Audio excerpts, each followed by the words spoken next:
வணக்கம் சொந்தங்களே. அன்னைஸ் கிச்சனிலிருந்து உங்கள் அம்மா சசிரேகா சுந்தர். இன்றைக்கி நம்ம கிச்சனில் பார்த்தீங்கன்னா வெங்காயத்தை வச்சு தான் நான் பஜ்ஜி செஞ்சு காட்ட போகிறேன். இந்த ஆனியன் பஜ்ஜிக்கு என்னென்ன பொருள்லாம் வச்சுருக்கேன் பார்க்கலாமாங்க. நல்ல பெரிய சைஸ் வெங்காயம் வந்து 2 எடுத்து அதை ரவுண்டாக நான் கட் பண்ணி வச்சுருக்கேன். 200 கிராம் அளவுக்கு கடலை மாவு எடுத்து வச்சுருக்கேன். 2 டேபிள் ஸ்பூன் அரிசி மாவு, கொஞ்சமாக ஆப்ப சோடா, கொஞ்சமாக மஞ்சத்தூள், தேவையான அளவுக்கு உப்பு, பேஸ்ட் அடிக்கிறதுக்கு ஒரு 6 காஞ்ச மிளகாய் கிள்ளி வச்சுருக்கேன். 1/2 டீஸ்பூன் வந்து சோம்பு, ஒரு 6-7 பூண்டு பல். இதை தான் நம்ம பேஸ்ட் அடிச்சது வந்து இப்போ நான் ஒரு பாத்திரத்தில் இந்த கடலை மாவு போட்டுக்கணும்.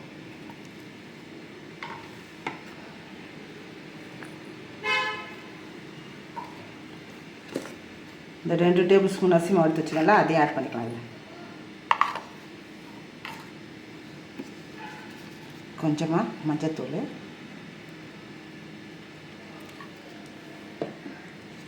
கொஞ்சமாக ஆப்ப சோடா. அப்போ தான் பார்த்தீங்கன்னா கொஞ்சம் புசு புசுன்னு வரும்.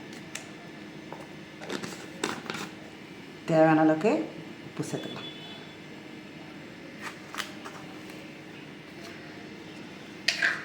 இந்த அரைச்சி வச்சுக்கிற மிளகாய், சோம்பு, பூண்டு இதே இதில் ஆட் பண்ணிக்கலாம். தண்ணி கொஞ்சம் கலக்குது.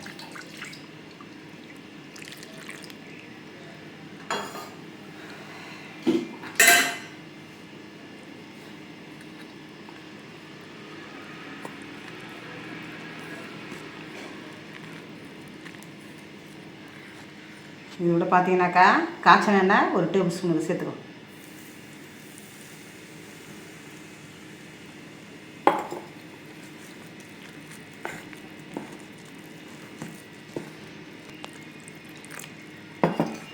இதை பார்த்தீங்கன்னா நல்லா தோசை மாவு பார்த்துக்கு நல்லா கரைச்சி வச்சோம்.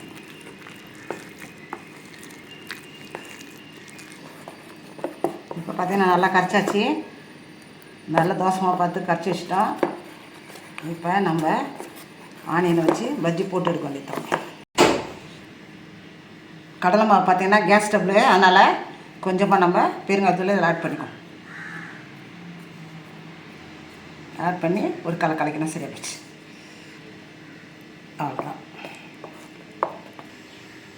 அடுப்பை வச்சாச்சு. அது மேலே நம்ம வானல் வச்சுட்டோம். அதில் தேவையான அளவு எண்ணெய் ஊற்றிருக்கோம். இப்போ போட்டு எடுக்க வேண்டியது தான்.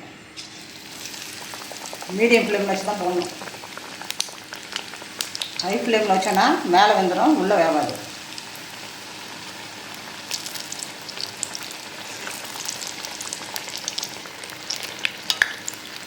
ரெண்டு பக்கம் பார்த்தீங்கன்னா நல்லா சேர்ந்துச்சு. இப்போ நம்ம பிளேட்டுக்கு மாற்றி வந்துடலாம்.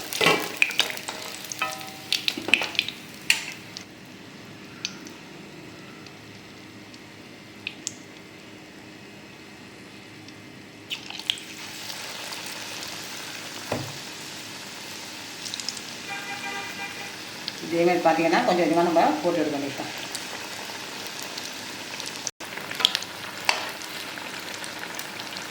பார்த்தீங்கன்னா 2 பக்கம் சேர்ந்துட்டு எடுக்க வேண்டியதான்.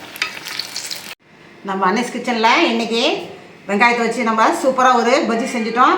அதுக்கு காம்பினேஷனாக பார்த்தீங்கன்னா பச்சை மிளகா வச்சு சட்னி அரைச்சாச்சு. இது தாலி கூட தேவையில்லை. இந்த சட்னியை பார்த்தீங்கன்னா ரெண்டுத்துக்கும் ரொம்ப காம்பினேஷன் ரொம்ப நல்லாயிருக்கும்.